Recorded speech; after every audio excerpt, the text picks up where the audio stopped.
Like, how do you put yourself in a position to get this lifestyle from paintball? First of all, you have to be good enough. Step one is go pro. When you do this, you can make money. So where's the first place you went abroad? You never been to Bangkok? I have, actually. The time we went, it must have been 130 degrees. Do you have a favorite teammate? Josh Hallberg, for sure, my best teammate of all time. Who do you think is the greatest of all time? Paintball nerd. Today's guest on Paintball Nerd started playing paintball in 2000. He went pro in the NPPL in 2012 with Buffalo Crush. He's played semi-pro with Static, Rhythm, New York Xtreme, and Damage. He went back to pro in 2017 with Damage. He's also played for DMG and Aftermath. He now plays for Infamous. He's played paintball on nearly every continent except for Africa. Ladies and gentlemen, welcome to the show, Mr. Joe Barrett. How's it going, Zyzek? Good, man. Happy to have you. Thank you. Happy to be here. I've been watching your show for a little bit, and especially after that last one with Hinman, and then another one I watched with Urena, I was like, I got to start talking to this guy. So tell me about playing paintball on every continent. Was that a goal of yours, or how did that come to fruition? It is. It's been a dream of mine since I was a little kid. I came from one of those families that kind of towny-ish, didn't really travel much at all, except for like the one time a year to Florida for Disney. And I grew up wanting to see the world. Animal Planet and Discovery and all that made me just very wanderlustish. And I'll never forget it. I was reading a PB2X in a Wegmans grocery store when I was like 11 or 12 years old. And it was articles written by a lot of the guys in your era, Matty Marshall when he was young and still playing, and Lasoy and all those guys talking about tournaments in Paris and Asia. And, half of the article would be about the tournament, but the other half would be about like really cool backpacking stories and like seeing the cultures. And that was really what sparked it. And I made that like pretty much my number one goal and priority is like, I'm going to use paintball to see the world. And that's what I did. So where's the first place you went abroad? I'm not going to count Canada because for me in Buffalo, New York, that was like a 15-minute drive away to play in the Canadian League. Sure. The first place I ever played was in Bangkok, Thailand, 2011. I played the PALS Championship with Shockwave Canada, Buddy Bauer, and about a half and half Canadian, half American crew. Nice. What's Bangkok like? You never been to Bangkok? I have, actually. Okay. Then but for anybody who hasn't been there, Bangkok is incredible. It's definitely it's culture shock when you get there, especially for most Westerners. It is a big metropolitan city. There is traffic. There is, cars like ours, normal type of business and trade and all that. But there's just a lot of things there that are not like here. And it's beautiful. It's a big city. The people are nice. The culture is a lot of fun. The nightlife is great. People drive absolutely crazy, but in like this weird organized chaos. Like bees. So yeah. People let each other merge too. So you're going fast, but like you don't really beep at each other like here, where you just feel like everyone's cutting you off. So yeah, I like it over there. You probably know this. The only thing I don't like about Bangkok is the time we went, it must have been 130 degrees maximum humidity. It does get hot. Yeah. That can be brutal. The tropical humidity, it'll get you. Mm-hmm. Like shirt sticking to your chest in 1 minute after you leave. Yeah, as soon as you step outside, freshly showered, like, well, I guess that's done. Yeah. Yeah. So how'd you get the opportunity to go to Bangkok? With what team? Oh, man, that was kind of a miracle. So I grew up playing in the Rhythm camp. This is like guys who played on Tipman Effect, old Detroit Thunder, and who else? I guess Shockwave Canada guys. Like Buddy Bauer was my coach when I was coming up, and Shockwave Canada wanted to go do an event there as well as 2 weeks backpacking and film a little documentary called Where Paintball Takes Us, which It's super Awesome. old now, but it's still on YouTube, like a 7-part series. And the week of Jesse Benoit, who is another buddy of mine and a well-known CXBL player, Jesse Benoit all of a sudden could not go. I forget the reason why, but he just couldn't go.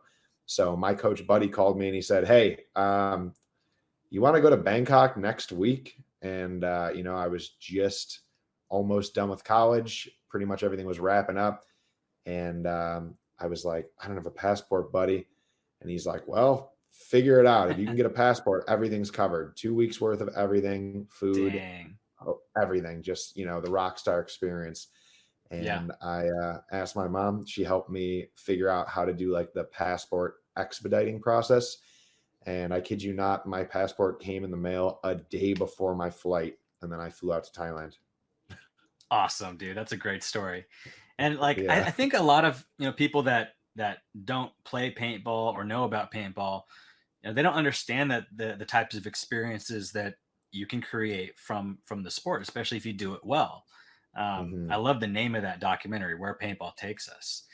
So, I'm sure there's a lot of memories. You got a lot of experiences from paintball. Tell us about a couple. Oh, man, I mean, like ones that really stick out for you. Like we're talking about bucket list experiences.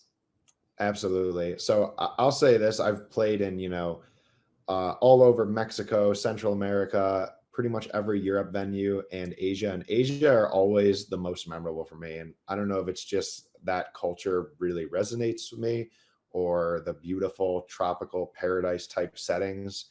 A lot of times these events are like on beaches or like on islands like Langkawi in Malaysia. Have you been to that one?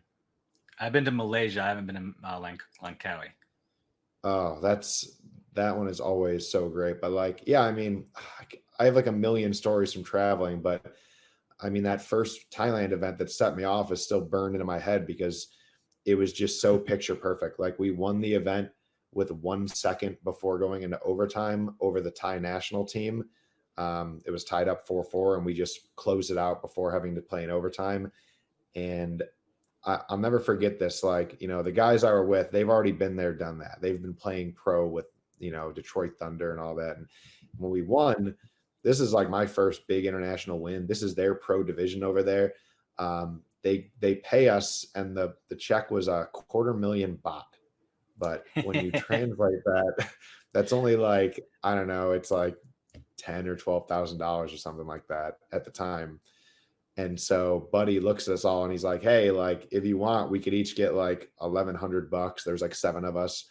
Or we can take this giant stack of baht and spend it at the players' party to make it open bar for everyone else and have everyone live like kings."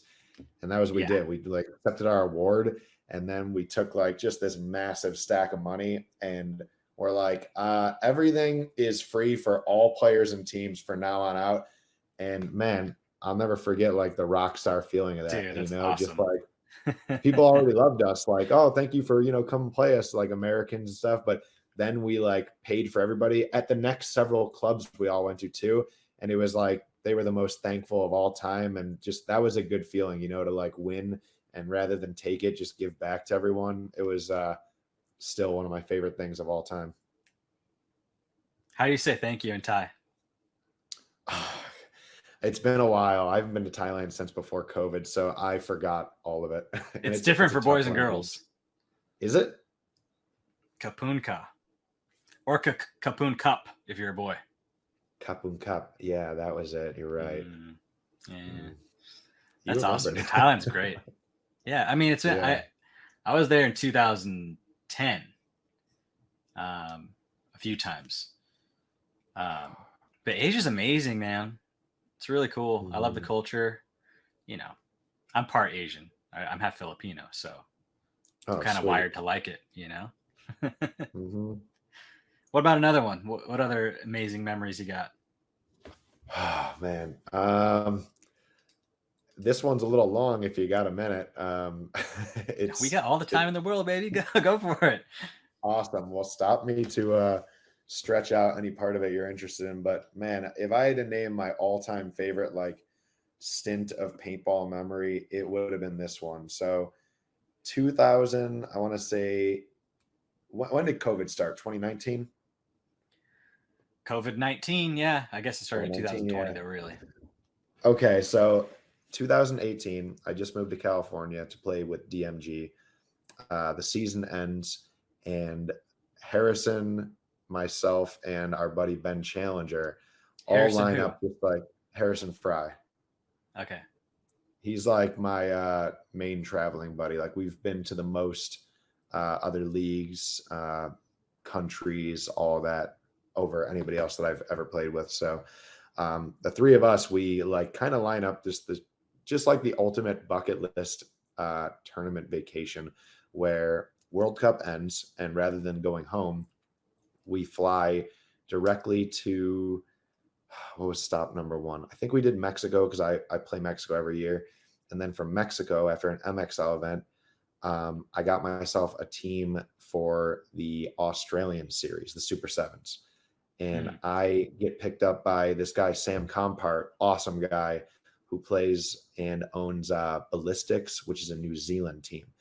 So they hit me up and they're like, yeah, Mike, come on into New Zealand first. We'll show you around for like 2 weeks, try and practice the whole gig, and then we'll go to Australia and win the tournament, right? So, and it was just like that. So I flew into Auckland, New Zealand, and oh my God, dude, like this guy, his grandfather owns the property where they shot like Xena Princess Warrior, Lord of the Ring. That scene at the end of the first one where they're fighting in the woods. He owns that like 500 acres. There's like lakes, mountains, sand dunes, all on his one property. So, and he loaned me an ATV to explore it and like to ride down to the beach and stuff. And so I spent like 2 weeks just like living in like New Zealand paradise, you know, seeing weird animals, listening to weird birds. And then we flew to Sydney, played the tournament, did not do very well. A lot of pros guessed over there, and this team is not the best team overall. They don't really practice a ton. But it's whatever. Like it's all for the experience. You know, I want to win, of course, but I was just happy to see 2 new places. From there, we flew up to the Malaysia tournament. I think it's called WCS, and that's in Langkawi. And me, Harrison, and Ben played with Mishka and Fedorov on a team called KTM, which is owned by the woman in Malaysia who owns Malaysia's sector of KTM, like the motocross company, is into paintball. So this woman, Faz, is amazing. She's a, you know, beautiful, wonderful human being, super generous team owner, and treated us like kings for 2 weeks there. And we took second in a close finals game to Russian Legion.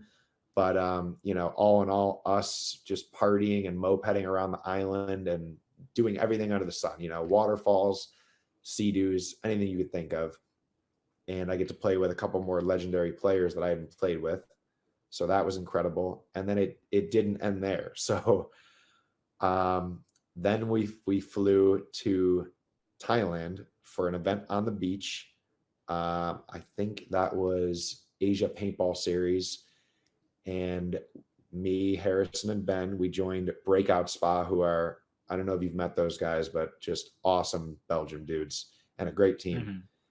And we played the hottest tournament I've ever played in my life, like outdoors, 118 degrees, 8 prelim matches, then like 4 finals matches on Sunday, just a crazy amount of paintball. At the same time, we're playing the Nations Cup. So we win that. And there's like a lot of other like really good players there. Like Montresor is there at the time, you know, rest in peace. And he's killing it with his team, Duckside. Marcelo, Monville, Chad George, Ronnie. I want to say a few others, but we beat all of them and win the open division. And then Harrison and I join all those guys on Team USA and just mercy rule everyone and completely win the Nations Cup. So just like, I don't know, the best way to like cap out the vacation of all time.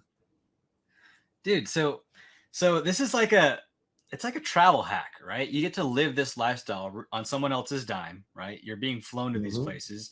they're boarding you, they're paying for your meals, they're giving you these great experiences. So how do you do it? Like, how do you put yourself in a position to get this lifestyle from paintball? Yeah, so that's a good question. And, I'm happy to answer this one because I get that DM a lot on social media. Like, how are you doing this? So, first of all, you have to be good enough. Like, a D3 player that nobody knows about. It's no offense to any of them, but a team abroad isn't going to pick you up, and even if they do, I've heard of occasionally like MXL teams will ask us like, hey, you can have a pro, semi-pro, D2, D3, bring some of your friends lower division. Cool. So now who networking you might get on, but they're not going to cover like your flights or expenses. They might pay for like the entry and the paint, but like you're going to get your own hotel and all that. So step one is go pro.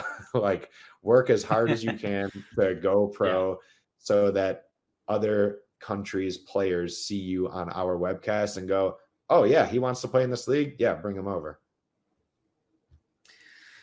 It's funny. Like, do you think, like, with the amount of effort that you put into paintball to have these experiences, how long or how much effort do you think you'd have to put into, say, being a doctor to experience what you've experienced? That's a good question, Zyzek. I mean, a doctor probably doesn't have vacations like these until the end of his career. Yeah, exactly. I mean, it's that whole 10,000 hours thing, right? Like to Play be paintball, a doctor, kids. yeah, to be a doctor, you have to go through like 8 years of school, right? Like college and then Yeah. med school and all that. And that is going to get you to the point where you have the money to do it, which I grew up with, some of my family's, my parents' friends, they were well off, but in those type of jobs, you get like 2 weeks vacation time a year. And so I saw that trap. Exactly. It's like, oh, it's hard to have enough money to play the sport. But if you have a sweet job that provides you the money to do it, now you just don't have the time. So paintball really just seemed like the best passport overall to do it. And I want to do it now. I didn't want to do it when I'm retired and I just don't have the energy to like hike or do it the way you can when you're in your 20s and 30s. Totally. Yeah, it's awesome, dude. I think that's an allure to the sport that we could shed more light on, like as a whole, as an industry, is because there's a lot of negative talk, right, about going, playing professional paintball. There's no money in it, or you're not gonna get paid a lot. But if you look at the big picture, it's not just about monetary wealth, right? Wealth can be in the form of experiences, and if you have a lot of those experiences and they're rare experiences, it's better. It's better than currency. I totally agree. This is it's a conversation that I feel like we've had so many times, like the group of us that travel quite a bit. It's like the same group of guys that you see in every country. You're like, oh, here's, Marcelo, Greenspan, Ronnie, all those guys I named that were at that USA team. They're always Team USA guys, Tim Montressor used to be like the guy that was like paintball's ambassador. And when we were all having talks over beers and stuff, it'd be the same thing where it's like, even if you were like loaded, you would not get to have these same experiences that we do as paintball players, just because Totally. we don't go to the tourist bubbles, like we get to see it in a way that you wouldn't be able to pay to have the trip this same way, because now we're doing what the locals do with them. They're our tour guides, they're our teammates. So I just feel like it unlocks a completely different door into people's world, and you really get to experience immersion, which is almost like when you live there rather than when you just visit. And it's just like, after the first 2-3 days, you just feel like it's your home compared to like that tourist who's staying in the all-inclusive resort or big hotel and just going to what they think is safe or what they find on Yelp. Yeah. It's interesting. I forgot who I was talking to about it.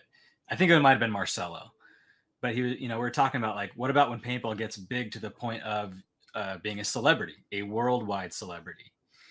And, the challenge with that is you may lose those types of intimate travel experiences because now you're more of the celebrity in their hotel room, in their expensive hotel room or whatever as a tourist. Whereas, paintball is more, it's still small. So even if you're at the top of the game and you're a celebrity, you can still be with the people. right? And have these experiences with the culture.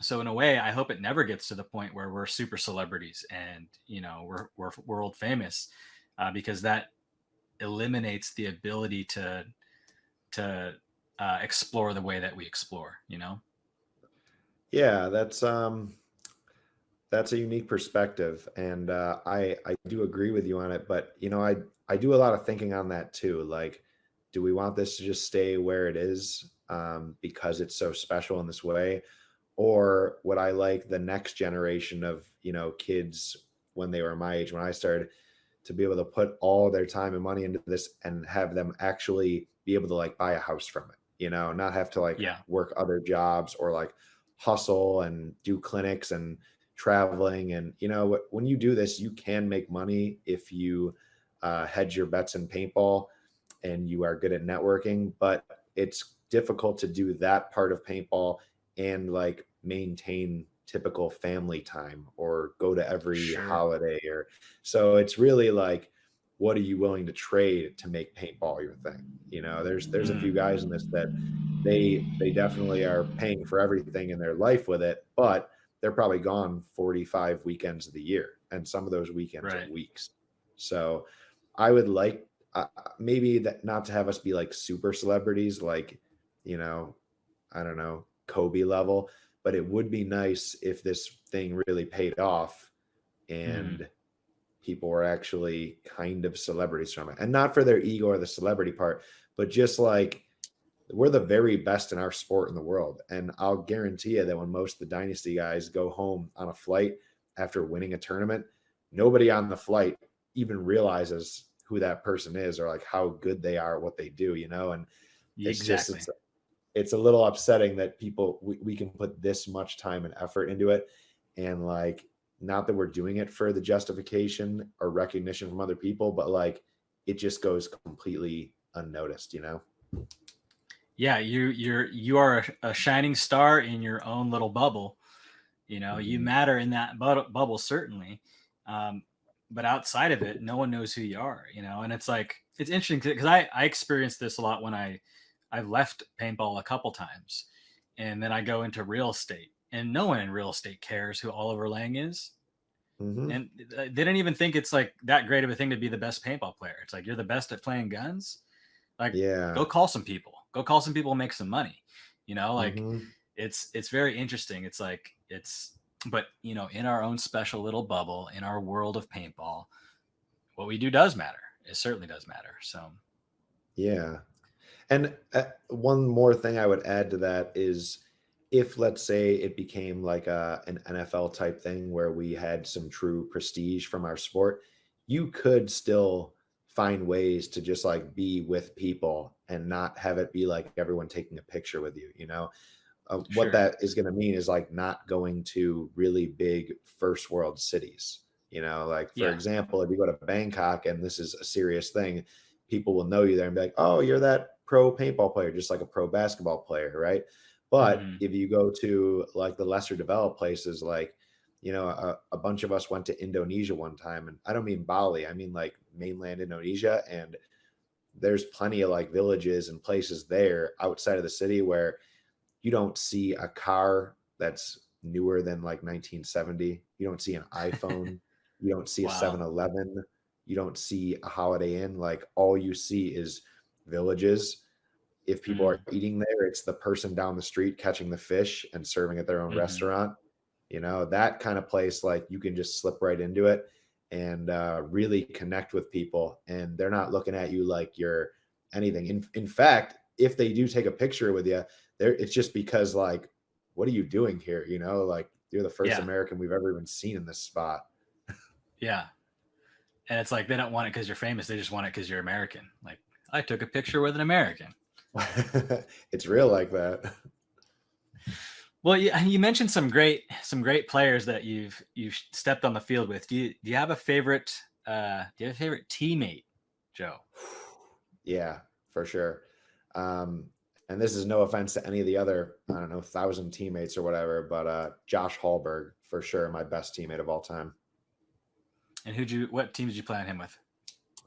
So, um, I first met Josh, we used to play against each other and like constantly knocking each other out back and forth on Sundays in semi-pro year after year. He was always on DMG. I was on whatever team season to season. And then when DMG went pro, I was already buddies with him. Like I would come out and, hike with him, Tim Brusselback. We'd go camping. We'd go to music festivals. Like they were like my buddies for the off season when I first started getting into like, the freedom to travel. And so when they went pro, they were like, all right, well, now we're pro. You want to play pro, but like with a bunch of your homies. And I started playing with them. And it's just, you can play with players that might be regarded as better. I've played with everyone on Tampa Bay Damage is elite. Tim Montresor was elite. But certain people you just click with, and you get into this like communication flow where you're able to just like have a calm conversation because you're good at talking in like just day-to-day life with them.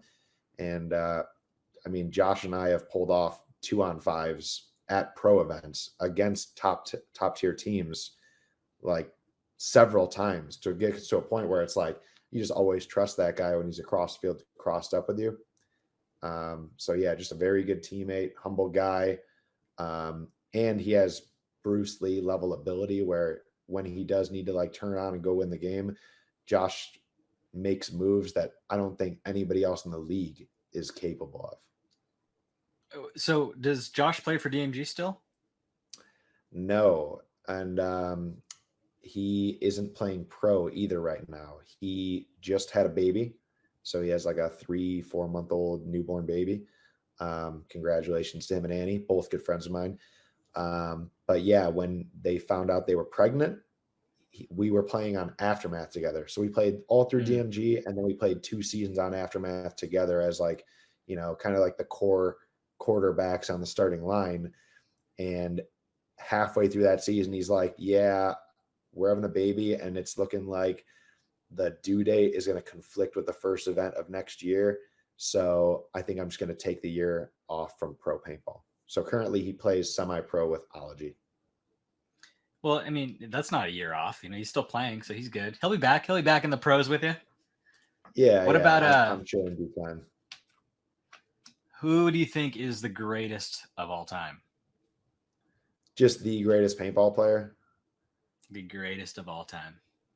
Oh man, that is so hard, because that one is like everyone says that. It's so easy. Let me explain why. Well, give me your answer. Maybe that'll tell me why you think it's easy. It's Ryan Greenspan. I thought you'd say that, and that seems like the logical choice. Yeah.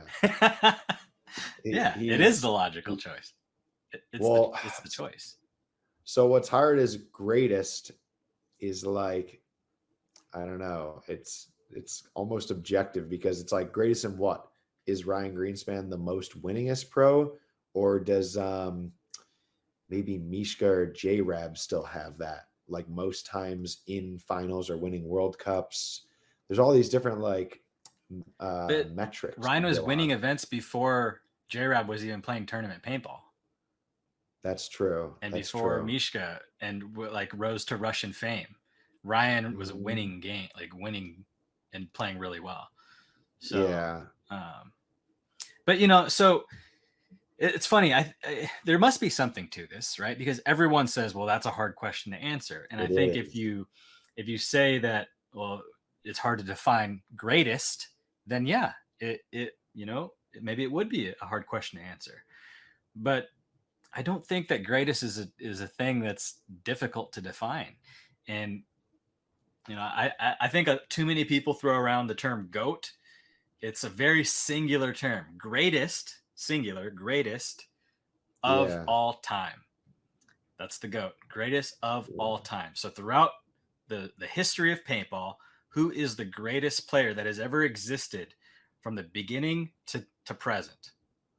Yeah. If you're using those terms, I think it's very difficult and possibly illogical to pick anyone else besides Ryan Greenspan today. See, this is where I get it today in my head, but it's changing, right? Because you could have someone who's the greatest now, but if they retire in 10 years, are they still the greatest, or is the person who surpassed them in wins greatest. Like, you know, it's almost like the Michael Jordan thing. Is he still the greatest because in everyone's head it's the GOAT? Or isn't there a player or two that now have more wins, but it's just because they've had longer careers and played more games, you know? And Well, that's where I thought who has more wins than Michael Jordan? honestly, I don't know. I'm not a sports guy other than paintball. I don't know, but you know, you see a lot of people say like, is Kobe the GOAT? Is LeBron the GOAT? And I don't know. I honestly could give a crap about other sports. So in order for someone to be the greatest of all time, the next greatest of all time, meaning replace Ryan, he has to be alive and well right now, today, winning consistently in his given division. Gotcha. And if he continues to do that, continues to win in his division and continues to move up the ranks and continues to win, then and only then does he have a shot at taking Ryan's title when he's Ryan's age. But it has to be a younger man. And he has to be winning right now. Otherwise, there's still no one that can touch him. Gotcha. So you wouldn't consider Oliver, you know, just as another name from Dynasty, all that winning area. He wouldn't be in the running for this because Ryan surpassed him because he's still playing. Yeah, exactly. Oliver's very special, and Oliver has this unique quality that he's able to raise. He's like the raising tide that raises all ships, right? He has this ability to get his players on the field with him all play better. He has the ability to say beautiful things in a huddle and inspire people. He has the ability to play with magic, and when you watch him, you're in awe. He moves like Hercules. Mm-hmm. But Ryan Greenspan is the greatest of all time. Yeah, yeah. It doesn't take anything away from Oliver, not to say that he's not the greatest of all time, but you know, the GOAT has a definition. You know, once you define what that is, it's hard to pick anyone else but Ryan. Yeah. But who would you pick? Who would you pick, Joe? I don't know. So everything you said makes perfect sense. It's very hard to disregard all of that logic. But then I still think sometimes, and this is, you can pick a favorite. It doesn't have to be the greatest. Sometimes you see players that they're not on the best team and they are still out there with the highest kill count leaderboard stat of that event, right? So those people, I'm like, man, this guy is this good, literally fighting uphill by himself. If he was on Dynasty or Impact or whatever, would that have been the greatest player of all time? Because he's clearly better fundamentally or whatever. And I'm not saying I know anybody better than Ryan because, man, surgical with his fundamentals. But I'm just saying you see a lot of guys that I just picture if they were in the place of any of those dudes on, let's say, Dynasty or Heat or Impact, one of the great teams, would they even be exponentially better? Because they wouldn't have to put so much team on their back and force things extra times. You know, like, I mean, an early example of that would be like Chris Lasoya, who's like easily one of my favorites, where Chris Lasoya has won a lot, but it's not like Infamous has won a ton, you know what I mean, in comparison to like Dynasty or like the Impact runs. But still, you see a million highlights, especially in his like 10 years of heyday, of Chris Lasoya just single-handedly going and shooting the entire other team point after point after point, match after match after match. So I don't know. Sometimes I think about that. Well, Chris is the most exciting player to watch of all time. Today, still. Like, even if you watch him today in his old age and, you know, he's like, you know, sometimes he's hobbling on the field, like, he gets it done. Like, and it's very exciting to watch. You know, but like, he's not gonna like dazzle you with his snap shooting, right? That's true. He's gonna figure out the holes and block things out and do a run through, and it's gonna be amazing to watch. And that's always like, that's so Chris is probably the greatest showman of paintball. Yes, I agree. He's the entertainer. He's truly the original like superstar. And yeah, that dude's my spirit animal. I still love watching that guy when he comes Rainey and said plays that in too. Mexico. He did too. Well, because I mean, Rainey's actually, he's only, I don't know, 2 years older than me, I think. And our whole generation grew up watching that guy just be this like weird, different force in our sport where he was like out partying and like, you know, the ladies man, like he's the James Bond, you know, like Totally. women wanted him, men wanted to be him, and he's still showing up and just slaughtering everybody. So how could you not want to emulate that guy's like play style, his lifestyle? Like he's a G. Yeah. You were in Guadalajara 2 years ago, right? That's where I first met you. That's where we met. Yeah, and I was playing with Chris at that event. Yep, you, him, and I want to say Miko, maybe. No, Miko made the following year. It was, or the 2 years after, but it was me and Davey Williamson. Yes. And Chris Lasoya and Brandon Lambertson and Ryan Hall. Mm-hmm. And this little guy named Fer. And who else? I think that was it. But dude, the crowd was screaming Chris's name. It was nuts. I'm like, dude, are we back in like 99? Like what happened? Yeah. And he was just like walking up the field. We got second that event, which was pretty good for, you know, being a bunch of old guys. I remember. Yeah. But it's wild, dude, how like he gets the crowd like, you know, screaming Lasoya. Mm-hmm. Yeah, he's great. You know what's funny is I still remember that event, and the first time you guys all stepped onto the field and you were all tagged up at the box, like just this very OG line. Yeah, the gear's a little different. The guns are for sure different, but there was that almost like jawbreaker nostalgia of it. You know, I could almost hear like the Rise Against music in the background, watching you guys like tag up to break out. It was just very like, I don't know. There's something a lot more rock and roll about your guys' era in paintball, and it just felt good to see. It was like, man, am I in a time warp back in 2003 right now? It felt like a time warp for sure. Like it was just really awesome. I hope to do Guadalajara this year too, so we'll see. I hope you do. But I'll tell you, I'm not sure if they're having another Guadalajara event, because this one that's coming up in August is Leon. And then the last one, thank God, it's finally in Cancun. Okay. Yeah. Do that one. That'd be cool. You should come to that one. Yeah, I heard that's a good time. Of course, it's Cancun, it's a great time. Yeah. Have you been to Cancun? I have. Okay. Cool. Yeah. Well, if you go, and I hope you do, I'll show you like right up the road from where the event venue is. There's a couple really cool cenotes like hidden in the jungle. Crystal clear water, caves you can swim down into. Wow. We'll have a really good time. Sweet. Well, Joe, what's your most cherished paintball item? So I'm not an overly sentimental guy. I'm a very minimalist dude, so I normally just sell or give away most of my stuff. And the only thing I could really think of that's like, I'm not going to sell it. It meant a lot because it was cool, but also because of like the way I got it, was this free flow autococker. Yes, dude, a fulcrum. Yes. It's a fulcrum, right? Yep. So you know exactly what this is. I sure do. So the story behind this gun is this is the first fulcrum.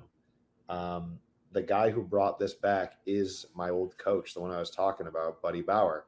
He used to play on Lockout. That was Free Flow's team. And back when I was, 10, 11, 12-year-old kid, I had a crappy right feed hammer autococker with like no milling on it. And you would see these in like 888 paintball for like $1,500 as a mech gun, crazy. Or me back then, I'm, trying to trade my family who already weren't into paintball. Like, you'll never have to get me a gift again. Never, ever. Never for a birthday or Christmas again. I just want a free flow autococker. Of course, it never came, right? And then, I ended up becoming friends with those guys, playing with them. Sure enough, icpl kind of like revamps the 10-man scene. And with the, reincarnation of 10-man and hyperball paintball, what comes back? All the really cool autococker companies. And so Buddy brought back Free Flow, and he reached out to me and he's like, hey, I'm going to send an autococker to you. All I need you to do is post it and play with it every time you play any of the mech events. And he's like, choose what you want. So I got it like bleach anode, dark bleach on here. It's just a little tough to see in That's the sick. lighting. And yeah, I don't get to use it as often as I'd like, but you know, we just played the super game up here in outside of Portland, and I got to bust it out for the whole weekend, and it just shoots darts, super quiet, super smooth. This is Let me see the other side of it. Let me see a 3-way. Carbon fiber. Yeah, it is truly a just masterful piece of work. Yeah, that's nice. It's funny, Yeah. like a lot of people, choose autocockers for their most cherished paintball item. There's been quite a few on here, actually. And that I think that says something. Yeah. Well, I mean, like I feel like that era before the arms race era, when every gun was shooting uncapped 30 balls a second, there was this other era before that where like precision really, really mattered, because the early electro guns like Angels were not that fast, and a Revy would only allow you to feed so fast. So if you had a sweet, super smooth autococker that you knew was going to put ball on ball downfield on a 180-foot 10-man field, like that was worth every penny. Yeah. Yeah, man. And there's something about when you shoot an autococker, like I was talking to Chris Corsino about this. You have to work with the gun, and the autococker reveals weaknesses, because you can't just you have to be super intentional with each trigger pull, all the way back, all the way forward, and it's got to be intentional, especially when you want to shoot fast, or if you want to switch left-handed. It's like, okay, I'm going to show you that you got some things to work on here. But like the feeling of like when you shoot an autococker and the ball leaves the barrel, it feels like it's just like it's just going, Yes. And it's so much more fulfilling when you one ball that guy in the face in a gunfight, because you had to full pull, full release. If you like rushed it, or you were like anxious, you were short stroking the shot. So chopping. What I compare an autococker to is like a Tesla is a great car, right? Yeah, sure. It's high performance. A Tesla is like a Lux or like a CS3, right? Yeah. An autococker is like a 69 Shelby GT, where it's like perfect analogy. You know what I mean? Technically, it doesn't have all the bells and whistles, but if you know how to handle that good old standard car, and you know how to use your machine, it's just so much more fun to shoot. Yeah. Whereas that car is much more fun to drive than driving a Tesla. You know what I mean? Sure. And the sound of the back block, like the combination of sounds like the autococker makes with a back block and then a paintball hitting a goggle, that's like a super satisfying feeling. Like it's like that was a perfect combination of noises, That is well said. You're right. It's candy on your eardrums to hear the crack. You ever seen videos on YouTube, like the ASMR videos? I have. It's like this woman like whispering into the microphone, or like scratching the mic and like making little click noises, and it's supposed to like relax you, right? Yeah. I could just hear the back block of an autococker going and the goggle noise, and I think that I could go to sleep to that. I'm honestly going to record that on my phone and try it now, because you're right. It's not overly loud. Just the it is just like an ASMR sound. In the beginning of my videos, there's a graphic, and it makes a little sound, and then it says Paintball Nerd, and then like the logo pops up. Yeah. That sound is an autococker. When you hold the bolt back and pull the trigger and the hammer goes forward, right? Yeah. The next sound is when you pull the trigger and it's just the back block. It's not the popping noise of the bolt shooting. It's just the back block going back. That's where I recorded that sound and put it at the beginning of my videos. So when you hear Paintball Nerd, that's an autococker. That is so cool. All this time I was thinking it was just like, pulling back the bolt of, I don't know, name something submachine gun or something. But yeah, that's cool. Next time you hear it, you're gonna be like, that is an autococker. So yeah. Joe, cool. what advice would you give to someone who wants to be a professional paintball player, travel the world, travel hack like you, live the lifestyle that you've lived? What advice would you give them? Oh man, there's so much advice I could give right now. So I guess I could just rattle off a few things because I don't know what the most Give it important all. thing is here. Yeah. So the number one thing is like be a positive person. Like a few of my friends have told me that along the way that it's like, I probably shouldn't have gotten here as far as there were teammates I had that were better players than me. There was all these different things that were like stacked against me, but like charisma can help get you a pretty far way in life. So, I mean, if you can just be positive, come off positive in more interactions, you're just more likable. And that's going to like definitely do a lot for your networking. Now, of course, you still need to have skill sets in whatever you do, but like just be an overall good person and like go out of your way to like give a shit and ask other people about them, try to connect with people and you'll see it'll just come back tenfold. Every time I have ever traveled, I try to like just really try to like connect with people.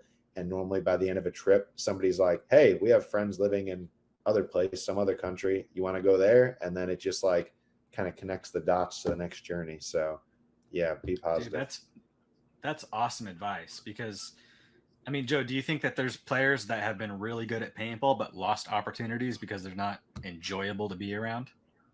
Yeah, yeah, absolutely. I can think of, Sure. I'm not going to put it on blast, but I had No. plenty of teammates coming up, like, let's say on Rhythm or on that semi-pro damage team where, if there's 10 of us on a team and every one of them is like chomping at the bit to get that one pro spot, and there's a few of them where I'm like, oh, this guy's actually a little smaller and faster than me. And this guy over here is a little more versatile than me right now. Like, but for whatever reason, they also had an attitude about it. They just weren't humble. They weren't sponges. They weren't like constantly going over to the pros and being like, hey, I need help. Can you tell me what I did wrong? Instead, they were the guys that think like, oh, I already know it all, because their talent gives them an ego and makes them feel like there's nothing you can tell me. Whereas even still today, I'm never going to like tell anybody else in the pro league, there's nothing you can tell me because I still know. And that's why I'm still a fan of like everybody in our sport because I get to watch them and like I'm going to talk to them anyways. I like talking to people, but even if I don't have time to talk to them, I'm going to try to, like duplicate something they do well and add it into my own style. I think that's the most valuable thing a human being can do is decide that they can learn something from anyone, no matter what, and try and extract that lesson from that person. So be a good person, right? Be enjoyable to be around. A lot of that means dropping the ego and, welcoming feedback. What else? Work harder than the guy you think you need to take their spot is working. And like, I mean, that's pretty self-explanatory, but like coming up, there was like a 6 or 7 year period where I was just stuck in semi-pro for X-ball. Like I went pro in NPPL, but that's just 7-man. And then it died after 2 years. So if you don't count all that, it took me all the way till 2017 to go pro in X-ball. By then I was 27-year-old guy, it's pretty late for a lot of people. And in my head, every one of those years, I was just like, okay, I want to take, this type of spot, like a Dorito side 2 or a role player, or whatever, on this pro team. So who's that team's role players? And then I would watch their social media. I'm like, all right, well, that guy's still in the gym right now. And it seems like they work a job. Yeah. So I guess I need to be in the gym. And if I saw them playing on weekends, I was playing both days. And if I saw them playing on both days on weekends, then I was going somewhere to do drills on Wednesdays. And I just kept adding it where eventually I knew that like there wasn't an excuse that I could have in my head because I'm like, no, I pretty much don't see anybody playing paintball as much as I do. A select few, like, and granted, this is all different times. Like now I'm pro, I have other obligations and job and stuff and still play a ton. But in those times, I mean, the only other guy that I saw out shooting a paintball gun as much as me was probably Ryan Greenspan because he's one of those career type dudes, and my buddy Harrison Fry. But other than that, I mean, you couldn't name a person that was playing every single weekend both days normally every weekend and drilling during the week. There were times that I was playing like, I mean, I would play like 18 days a month. So over half the month I was at a paintball field. So be a good teammate. Don't let your ego be in the way, and play a lot of paintball. Like, get your reps in, like you said earlier, 10,000 hours, right? Yeah. As much as you possibly can. Dude, you mentioned something that was interesting. You're like 27 is kind of late to start, but I wonder if you took the top 4 teams and just picture them in your mind, and you took the average age of each of those teams, what do you think it would be? Total, probably like 37. And granted, these older guys, these guys that are in their 40s at the top of their game, they've been in it for a long time, right? It's not like they just came into it late. They've been in it since they were kids. But that is interesting to show you that, guys like Ryan Moorhead and Shane Howe and Ryan Greenspan and Alex Frazier and Yosh Rao, like, they can be in their 40s and still be playing the game at the highest level. I feel like that should speak to the masses as well. It's like, you can do this pretty late, right? Yep, totally. I mean, our sport has probably the longest career lifespan. You see guys go through the meat grinder when they go into like the NFL or things like that. Yeah. But in our sport, it's like some of those guys you just named went pro when they were 15, 16, and now they're 40, 41. So over 20 years still playing this pro division and still not really anybody like to test them for their spot. I mean, you age like a fine wine in our sport because you don't need to be physically gifted, super tall, super strong. You don't even really need to be super fast. It helps, but like, it helps. If you are really smart and a good communicator and you have some gun skills, you can still be elite. How old is Mark Johnson? He's got to be 50 something. I think Mark Johnson is, he's going to be mad at me if I overdo him on this. I think he's like 45 though. Oh, really? Okay. Yeah. Well, if Mark, if you're listening to this and you heard 50, you would look like a really young 50. I was just throwing a number out there, so don't get mad at me. I think maybe you might be right. I think he might be 50. I know he's younger than Shane, and Shane is 51 right now. Shane Howe's 51. Shane's 51. Dude, I did not know that. I thought it was like my age. I'm 38. Crazy, right? Dang, dude. I need to get off my ass. Well, I'll say this. Shane is he is an exception to the rule, because most of the guys, like, Thomas Taylor on my team, he's an anomaly. Thomas Taylor on my team is 43, still in great shape, but like works out like a machine, treats himself really well. Yeah. Shane Howe, I know Shane well. I used to live right near him in Sacramento, played with him on DMG, and that guy's a vampire. I'm convinced, because he looks the same as he does in his pictures in 2001. He doesn't particularly eat healthy. Like, he still gets fast food. He never goes to the gym, never goes for runs. He never stretches before playing, but he still runs snake off break. Never stretches, dude. It's crazy. Yeah, maybe he is like AI or something. Yeah. I mentioned Thomas. That was a good one, because Thomas has been in the sport forever. Actually went pro same year as Thomas on the same team. And then they all left to excessive bastards. It was his birthday yesterday. And it was his birthday. Happy birthday, Thomas. Sharing stories. Yeah, happy birthday, Thomas. But he was sharing stories about that first pro year with you and that team, and how you guys would occasionally, I think their very first time, you guys beat Dynasty, like before people knew who they were. The fields were crazy, gigantic like temple structures in the middle, but he still talked very fondly of like those early years coming up with the couple of you guys in your era, and then the guys above you that were probably only like 30, but he thought they were old dudes. Totally. Yeah. Yeah. Like Billy Wing and Rich Telford and Maddie. But Thomas ended up playing with those dudes on excessive, so for quite a while. So he probably doesn't look at them as old as I don't really look at Rich as old or Maddie old. Yeah. I guess a lot of people would, Hmm. Time Well, flies by paintball. in this sport, dude. It's crazy. Yeah, I was gonna say paintball makes time weird compared to other things because there's people like those guys that they're old in your head, but then there's guys like Malloy who's I feel like I've been watching that guy on the webcast for forever. But then once I went pro and got to know him and became buddies, he is my age. You know what I mean? So Mm, old, you can be old in paintball, but you can be young. You know what I mean? You could be a yeah, young OG like Marcelo and Tyler, where it's like, they were 14. So they were around yeah, back then, but they're actually not old because they were playing with 30-year-old men. correct. It's kind of like a time vortex, if you will, an Yeah. alternate dimension.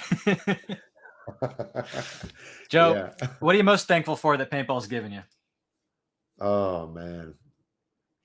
Um Without being cliche about it, I mean everything. Like paintball has really given me my entire life, and I can't stress that enough. Like, I definitely didn't grow up in the best financial situation or anything like that, and somehow paintball, whether it was the sport and like what it does to build your character and like discipline and round you out as a human being, and then added on to the people you meet in it, which are for every facet of life. You get doctors, lawyers, firemen, blah, blah, blah, blah, are in paintball, right?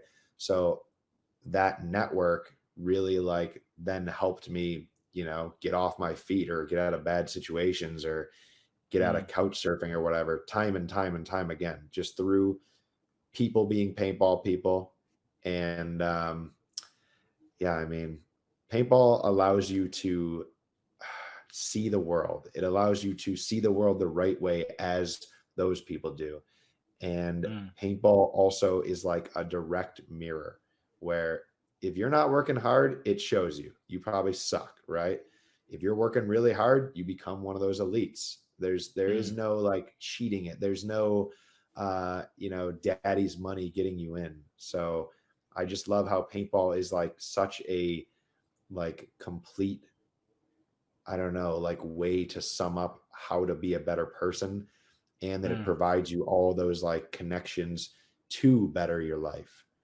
And I mean, the last thing that's great about paintball is like paintball allows you to be the main character in your own movie that is your life. Whereas other things, like I remember seeing all the people around me in high school just take that whatever out of school job, and Yeah. sweet, they already had a house by the time they were 25, but like they're just working this path that's already been worked by a million other people. And you can tell, at least I would have felt like it when I was doing those things, like you're like, is my life really my own story right now, or am I just like working to fulfill somebody else's story and make them money, and I guess it pays my bills and I'm surviving. And paintball allows you Oof. to go like, how do I want to live this life? Oh, I want to see the world. Cool. It's there for me. And like, I wake up very thankful every day that like I'm living the exact life that I pictured and chose for myself. So thank you, paintball. That's beautiful. Thank you, paintball. That's beautiful, Joe. Thank you, man. Thank you for your time here. Is there anything that you'd like to part with for the paintball community? Yeah, absolutely. So, first, I guess a quick shout out to the sponsors, to Infamous, to Planet Eclipse, Pro DNA, Travis, who does this all and does so much for us, and all my teammates, just for the constant support. And, thank you, everybody who's a fan or anybody who ever reaches out in DMs or text messages. I appreciate you all more than you know. All you people back in Buffalo where I grew up, I still do this shit for y'all. Like we said we were going pro, and damn it, we're up here. So we'll be taking down Titans soon. There we go. Thank you to guys like you, Zyzek, for just creating one more thing that paintball as a sport, as a community, as just another avenue in life really need. I mean, all the content that we could possibly get out there to show other people what this is and how special it is and how much it can do for people. It's all important. So I appreciate you very much. And yeah, I think that's pretty much it. Cool. Thanks, Joe. Thank you very much. Appreciate you having me on here.